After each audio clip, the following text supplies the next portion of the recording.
సరే ఎనీవే అధ్యక్ష, ఇక అప్పుల విషయంలో ఇదే అసెంబ్లీలో నేను చెప్పిన అధ్యక్ష, మళ్ళీ ఒకసారి డిస్కషన్ పెట్టినా ఐఎమ్ రెడీ అధ్యక్ష. నేను ఛాలెంజ్ కూడా చేసిన లాస్ట్ టైం.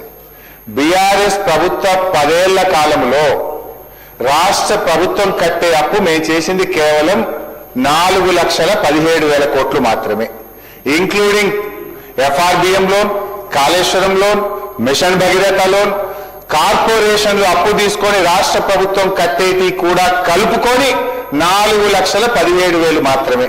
దీని మీద ఎప్పుడు ఎక్కడ ఏ టీవీ డిబేట్ కైనా, ఎక్కడ బహిరంగ చర్చకైనా, ప్రజల మధ్యనైనా, శాసనసభలోనైనా ఐఎమ్ రెడీ ఫర్ డిస్కషన్ అధ్యక్ష. ఇకపోతే అధ్యక్ష, ఈ పాలన వీళ్ళ 2 ఏళ్ల పాలన, ఈ 2 ఏళ్ల పాలనలో అధ్యక్ష 2025-26లో బడ్జెట్లో ఏం పెట్టారంటే 67,339 కోట్లు అప్పు తీసుకున్నామని పెట్టారు.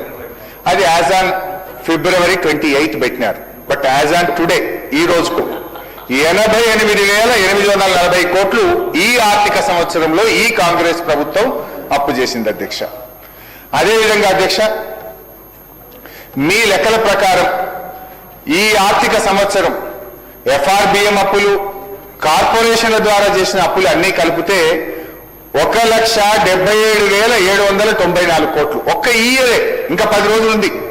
ఈ ఒక్క సంవత్సరమే మీరు చేసిన అప్పు 1,77,794 కోట్లు.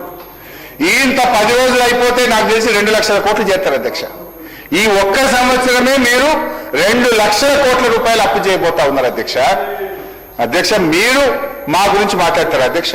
లాస్ట్ ఇయర్ ఈ ఇయర్ కలిపి కాంగ్రెస్ ప్రభుత్వం చేసిన అప్పు 3,70,000 కోట్లు అధ్యక్ష. ఈ రకంగా అప్పుల విషయంలో ఒకే తప్పుడు మాటలు మాట్లాడడం మానేయండి. బీఆర్ఎస్ ప్రభుత్వం చేసింది కేవలం 4,17,000 కోట్లు మాత్రమే. దాని మీద ఒక ఫుల్ ఫ్లెజ్డ్ ఒక రోజు ఎక్కడ ఏ డిస్కషన్ కైనా మాజీ ఆర్థిక మంత్రిగా నేను రావడానికి సిద్ధంగా ఉన్నా. ఎవరు వస్తారో మీరు రండి. థ్యాంక్ యూ అధ్యక్ష. ఈ సభలో అయినా రెడీ సార్. ఇకపోతే అధ్యక్ష, బడ్జెట్లోని మిగతా డిపార్ట్మెంట్స్ కూడా పోదాం. ఫైనాన్స్ మాట్లాడుకున్నాం, FRBM మాట్లాడుకున్నాం, GSDP మాట్లాడుకున్నాం, పర్ క్యాపిటల్ మాట్లాడుకున్నాం. Now we go to department wise. బట్టిగా ప్రవేశపెట్టింది. గౌరవనీయులు బట్టిగా తన బడ్జెట్ ప్రసంగంలో ఏమన్నారంటే అధ్యక్ష, బడ్జెట్ అంటే సంఖ్యల చుట్టూ తిరిగే అంకెలు కాదు, ఇది ప్రజల చుట్టూ తిరిగే సంఖ్యలు. బడ్జెట్ ప్రజల జీవన స్థితిగతుల మార్పుకు దోహదపడే లెక్కలు అని బట్టి గారు తన ప్రసంగంలో చెప్పారు.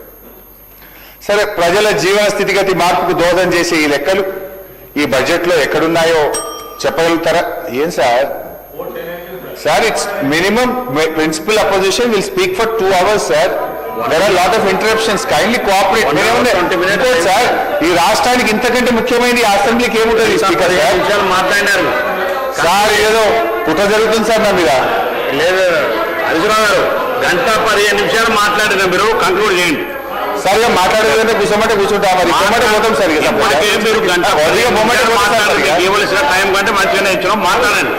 నేను హరీష్ రావు గారిని కోరుతా ఉన్నాను అధ్యక్ష. సార్, గంట మీద 15 నిమిషాలు ఇప్పటికే అయిపోయింది సార్. 1 hour 15 minutes అయిపోయింది సార్. చాలా సమయం అయిపోయింది సార్. సార్, చెప్పాలనుకుంటే 1 hour లోపల పూర్తి స్థాయిలో చెప్పవచ్చు సార్. ఇంకా 2 గంటలు కావాలంటున్నారు. మాకు అభ్యంతరం ఏమైంది సార్? రేపు మాట్లాడమనండి, ఎల్లుండి మాట్లాడమని, డిమాండ్స్ మీద మాట్లాడచ్చు, అప్రాప్రియేషన్ మీద మాట్లాడచ్చు, చాలా సందర్భాల్లో మాట్లాడచ్చు సార్. ఇప్పుడే అన్ని మాట్లాడాలనుకుంటే ఎట్లా సార్? వారికి కూడా సమయం ఇవ్వండి సార్. ఇవ్వద్దంటలేము మేము, తప్పకుండా వారికి సమయం ఇవ్వాలా. కానీ ఈరోజు బడ్జెట్కు సంబంధించిన జనరల్ డిస్కషన్ జరుగుతూ ఉన్నప్పుడు బ్రాడ్గా చెప్పి మళ్ళా డిమాండ్స్ వస్తున్నప్పుడు స్పెసిఫిక్గా చెప్పే అంశం తీసుకోవాలి సార్. వారికి తెలియదు కాదు. చాలా సీనియర్ శాసనసభ్యులు డిపార్ట్మెంట్ వారికి చెప్పాలంటే 2 గంటలు కూడా చెప్పొచ్చు, వారు 3 గంటలు కూడా చెప్పొచ్చు. ఈరోజు మీరు దాన్ని దృష్టిలో పెట్టుకొని నేను దయచేసి గౌరవ సభ్యులను కూడా కోరుతా ఉన్నాను అధ్యక్ష, ఇవన్నిటిని కూడా దృష్టిలో పెట్టుకొని గౌరవ సభ్యులు, ఇతర సభ్యులు కూడా మాట్లాడేది ఉంది. రేపటి వరకు మనం పూర్తి స్థాయిలో కంప్లీట్ చేసుకునేది ఉంది కనుక దీన్ని దృష్టిలో పెట్టుకొని కంప్లీట్ చేయాలని కోరుతా ఉన్నాను అధ్యక్ష. అది కంప్లీట్